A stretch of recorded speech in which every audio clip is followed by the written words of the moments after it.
करेंगे। खातून जज को धमकी देने से मुतालिक केस है। इमरान खान की हाजिरी से इस्तिस्ना की दरखास्त पर फैसला महफूज कर लिया गया। प्रोसिक्यूटर की हाजिरी से इस्तिस्ना की दरखास्त की मुखालफत डिस्ट्रिक्ट एंड सेशन कोर्ट से इस्लामाबाद ने दरखास्त पर समाअत की है। एहतशाम अली अब्बासी से मजीद हम जानेंगे। जी एहतशाम। जी, district and session court Islamabad Imran Khan के खिलाफ खातून जज धमकी केस की समाअत वक्फे के बाद दोबारा शुरू हुई। प्रोसिक्यूटर रिजवान अब्बासी सिविल जज मलिक अमान की अदालत में पेश हुए। प्रोसिक्यूटर ने इमरान खान की आज की हाजिरी से इस्तिस्ना की दायर दरख्वास्त की मुखालफत कर दी।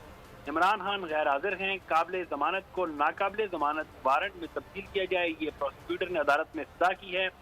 वज़ीराबाद का बहाना सुन कर कान पक गए हैं। वो 2 दिन पहले वज़ीराबाद नहीं थे। हर तारीख पर इमरान खान को हाजिरी से इस्तिस्ना की दरख्वास्त मंजूर की गई है।